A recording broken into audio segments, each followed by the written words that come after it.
have you settled on a plan for Andrew Gaff this week? Yeah, Gaffy will be the sub this week. So, we'll pull that lever, try and help him get back into a bit of form.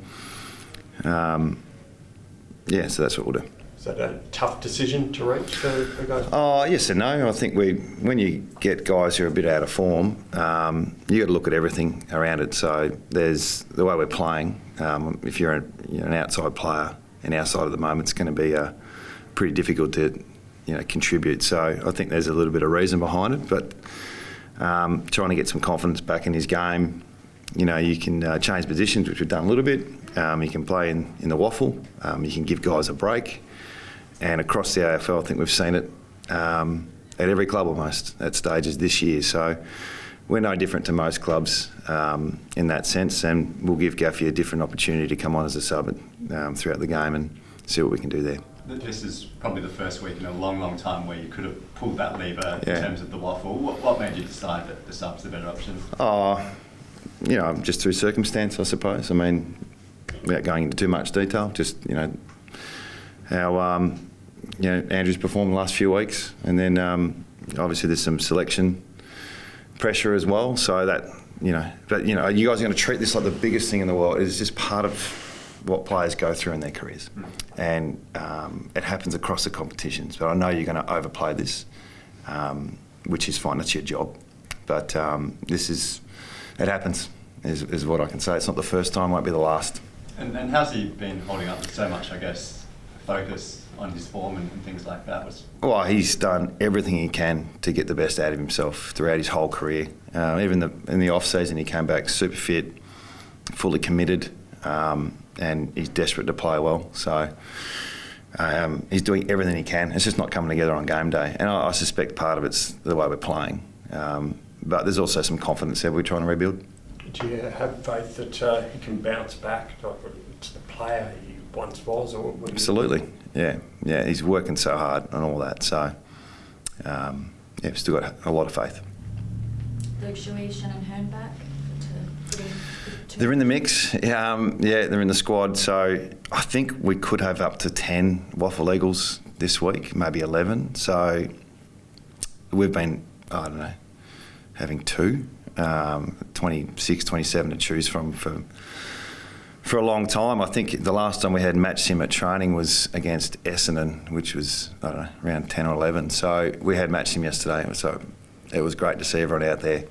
A lot of guys are coming back on minutes, managed minutes, but we've got a big cluster of players returning this week. Is this a winnable game for you guys? Well, you're asking the wrong person, because I think every game is winnable. And I go in with the same confidence every week. So, it's probably not a great question to ask me. I was going through in terms of the best players missing from your best 22. Sure. It's probably down to 4 at the moment, which is the best it's been for a long, long time. How much more optimism does that give you that you finally got a semblance of your best squad out in the park? That's been a while. I think having the names on the paper is different than having the form and the synergy. So we've got to taper that a little bit. But having, our list is unique at the moment. We've got,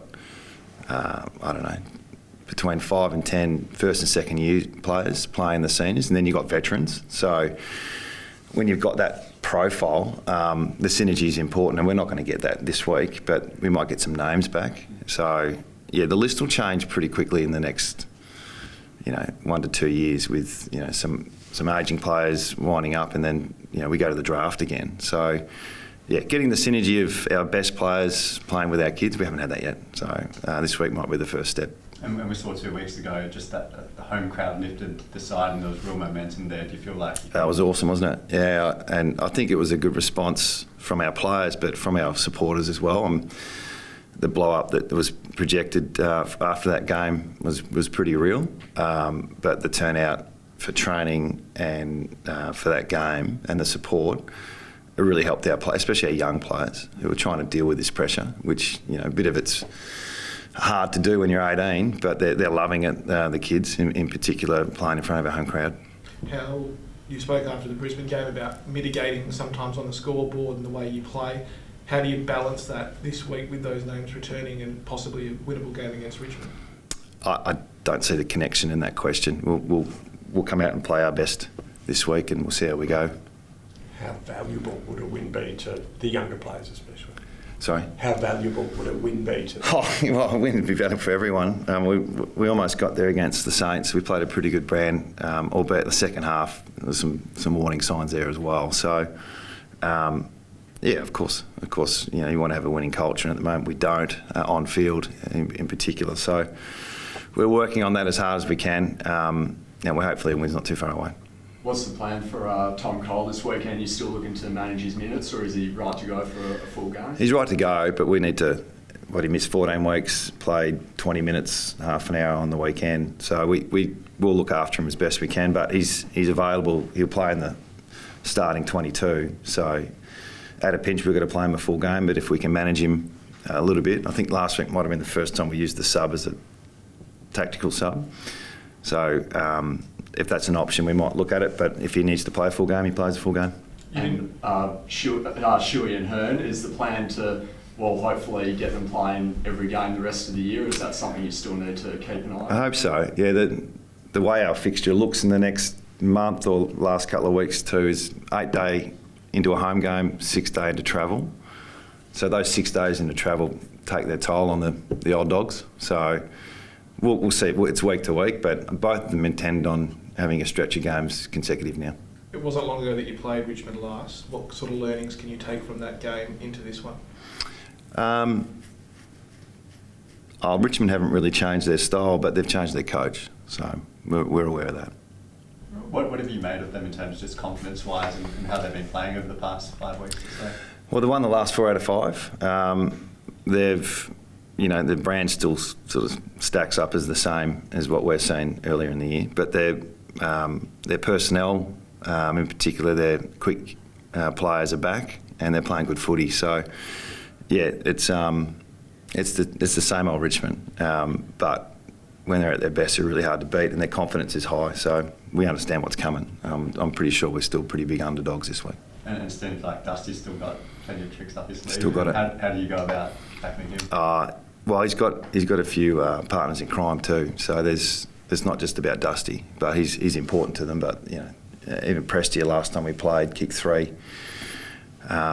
Bolton and these guys, Baker, they're all really good ground level players, and they cover the ground really well. Yeah, you mentioned Bolton. He's just been amazing in some games this season. As an opposition coach, how do you analyse him and what plans you put in place? Well, the style of play really suits players like that, and they've sort of adapted their roles around each other. So they really complement what they do when they're together. So with most of their personnel available, they're missing a couple of big guys, but they're smaller players are all up and firing. So when they're connected, they're really dangerous. And in recent weeks, there's been a bit more chipping around and whatnot, combined with a bit of fast movement. Do you kind of look at Richmond and encourage your players to play more like them more of the time? No. Every club has a different style, and then every club really relies on winning the contest and how they defend. So I think that the ball movement side of things can be overplayed. If you're trying to attack from your D50, it's really hard. So that's been our challenge for most of the year. So the games I think you'll see as competitive is when we're not relying on our ball movement from the back half. So that's something we're trying to avoid by getting field position through clearances and contests. And even looking at the games last night, there's not a lot of ball movement that's part of the winning side. It's contest field position. It's a grind now. So trying to get teams to play, drag them in the trenches type of footy, that's our goal. And it was good to see Waterman out on the track the other day. How's it's a long way. It's a long road back, but to see him around the club, I think he's missed the boys, missed the club environment. So, really important for him to get around the club. How is he physically at the moment? He's still got a bit of weight to put on. Yeah, so I think it's not really about footy at the moment. It's just about getting healthy. Elijah Hewitt's past fortnight has been really positive. How does Luke Shuey's return in terms of CBAs and that role affect him? CBAs? Yes, in about attendance. Shouldn't affect him. Shouldn't affect him. And Shuey went turbo a couple of weeks ago, as you mentioned. Are you expecting something similar from him this week? Yeah, we need him to play like that. So, when he doesn't play, we miss him. So we need our other players to step up and play to the same intensity. But that's really our goal, is to start with that intensity that Luke brings and not rely on one or two players. So, yeah, the start's important. We haven't got that right, in particular away. But if we start well, we're in the game.